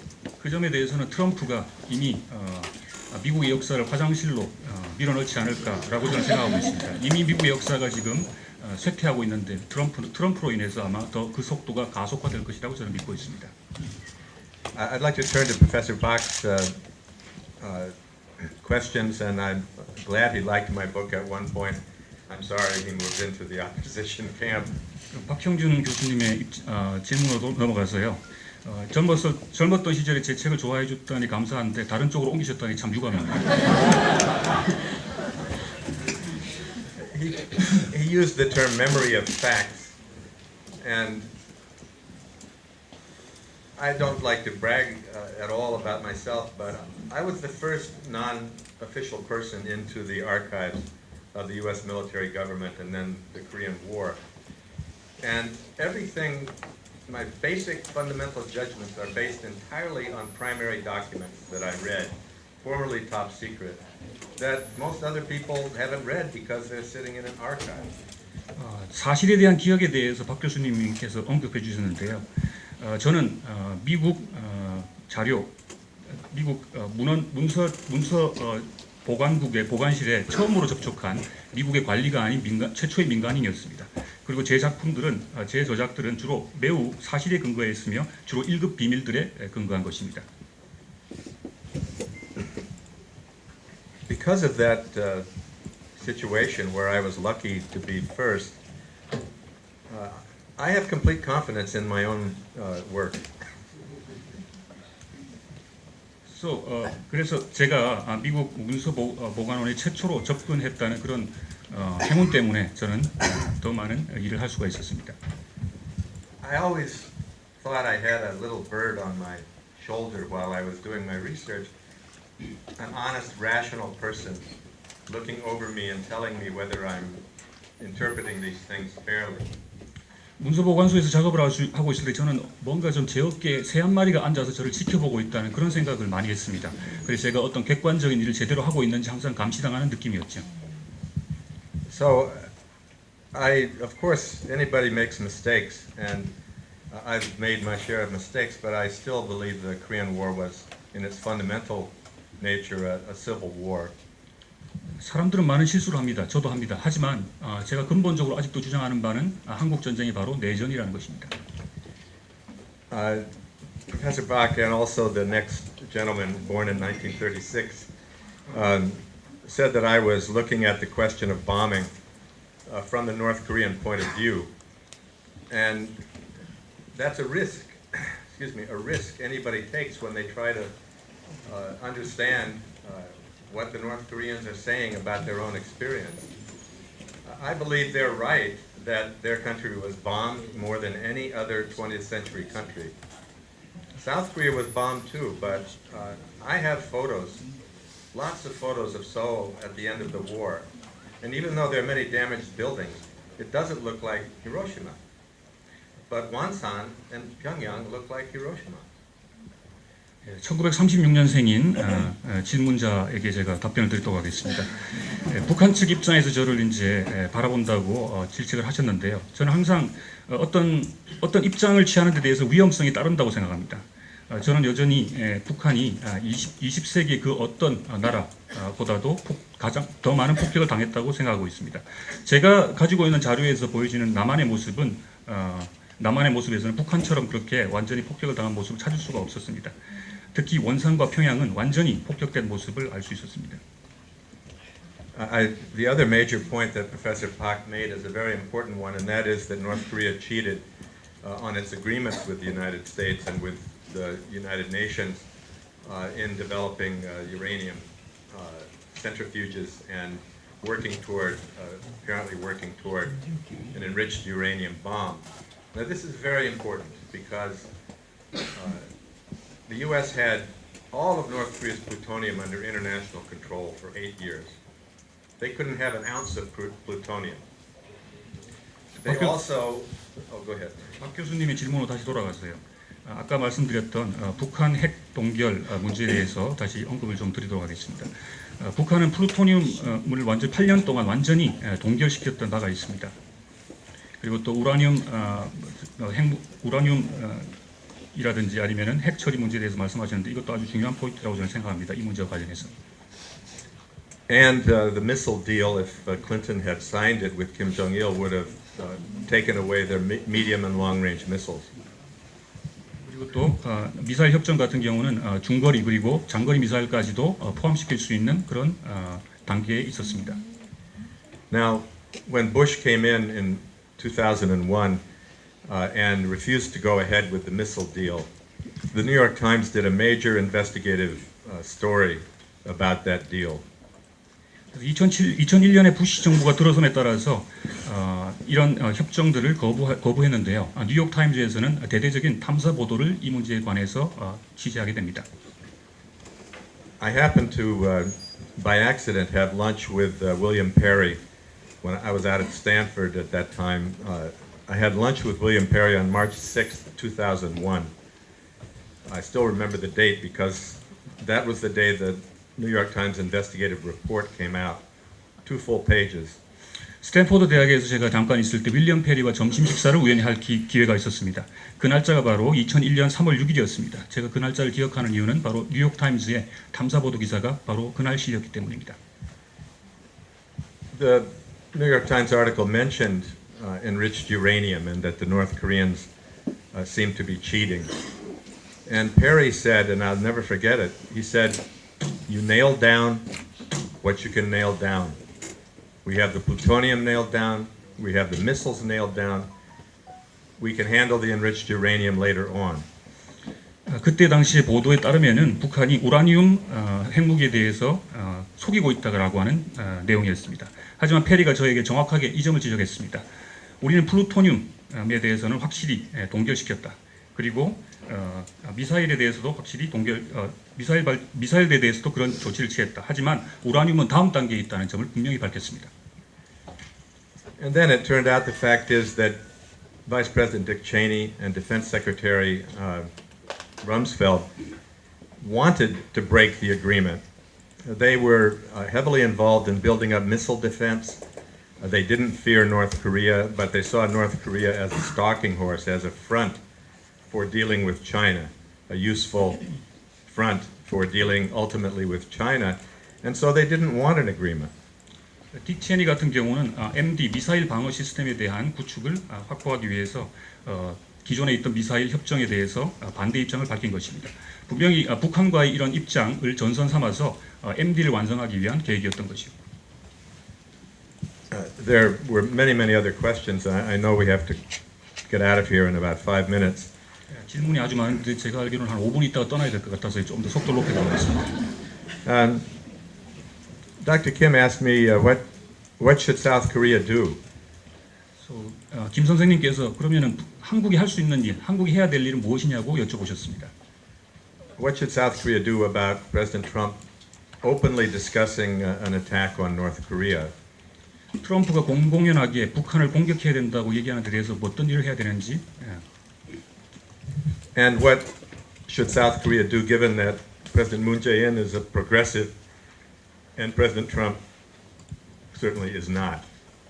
그리고 문재인 대통령이 진보적 입장을 취한다면 트럼프는 전혀 그렇지 않다는 데 대해서 한국 사람들이 어떤 입장을 취해야 되는지. To me, the most important period for success in dealing with North Korea was 1998 to 2000. And one of the things that was going on then was Kim Dae-jung was engaging the North, and so was Bill Clinton, and so Washington and Seoul were working together. 제가 생각하기에 이 문제에 있어서 가장 중요한 시기는 바로 1998년에서 2000년이었다고 생각합니다. 김대중 전 대통령과 빌 클린턴 전 대통령이 포용 정책을 썼던 당시입니다. And out of that working together came both the freeze, keeping the freeze on North Korea's plutonium and the missile deal. And if that had gone through, we would not have a problem of North Korean missiles and nukes. 당시에 계획했던 대로 북한의 핵무기와 그리고 미사일을 동결시켰더라면 지금과 같은 문제는 없었을 거라고 저는 봅니다. When I first started my work on Korea, I read a book called Haebang Chosun, written in 1945 by Koreans living in Hawaii. 제가 맨 처음에 한국학 공부를 할 때 읽었던 책이 바로 해방조선이라고 하는 책입니다. And one of the major themes of that book is Korea exists for the Koreans. 그 책에서 가장 감명 깊게 읽었던 구절은 바로 한국이라고 하는 나라, 한국이라고 하는 나라는 한국인들을 위해서 존재한다는 것입니다. Korea existed for Koreans before the time of Christ. On this peninsula, everybody in the world knew Koreans lived on this peninsula for thousands of years. 이러한 위기가 발생하기 전에 한국은 바로 한국을 위해서 존재했습니다. 모든 사람들이 한국민들이 이 한반도에서 수천 년 동안 살아왔다는 사실을 알고 있었습니다. Now, just 2 weeks ago, a State Department official said, "Well, with President Moon, we have to watch him. We have to keep him on a short leash." 몇 주 전에 제가 국무부 관리를 한번 만났는데요. 그 사람이 한 얘기가 문재인 대통령을 우리는 바짝 개목줄에 조여야 한다고 언급한 바가 있습니다. And frankly, I wish President Moon would turn around and saying, "I'm not your dog, and you can stick your leash where the sun doesn't shine." 제가 알기로 문재인 대통령은 아마 나는 개가 아니기 때문에 당신의 목줄에 걸릴 일은 없을 거라고 아마 말씀하실 것 같습니다.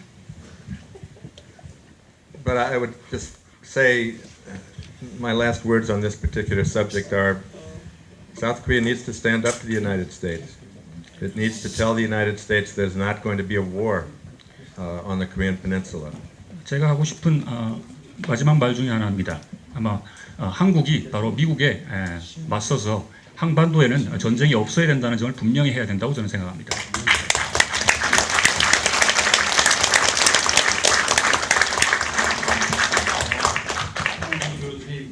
정말 참 질문에 대해서 일일이 아주 참 자세하고 친절하게 사이다는 딱 간단히 얘기하겠습니다. 하나는 이론적인 것이고 하나는 현실적인 것입니다. 한국 전쟁을 11로 대전으로 보자. 우리끼리 싸웠다. 꼭 제가 하나 강조하고 싶은 것은 우리는 군단 18년 이전에 한국 독립운동사를 여러분 자세히 살펴보십니다. 그때부터 이미 두 독립운동 진영 간에 정말 화해하기 힘든 그런 상태입니다. 이런 점에서 본다면 이거는 뭐 시선 라인의 문제도 있고 영수의 대리점도 있지만 내부에서 무슨 딱 펴고 있던 그것이 어떻게 얘기를 하더라도 폭발했다는 점에서는 우리가 11호라는 점도 우리가 잊지 말아야 됩니다. 사실 오늘날 우리가 뭐 인형 활동으로 서로 찢어져 있고 하는 것을 보는데 어떻게 하겠습니까? 그 다음 또 한 가지는 제국주의 나라에서는 강대국에서는 지금 제국주의 황혼이나 뭐 제국은 없어진다는데 저기 우선 진다는 거 상당히 오래 걸리고 지금 여러분들 남북 전쟁이 전 핵전쟁의 위기 속에서 우리가 하고 있는 것이 참 별로 없지 않습니까?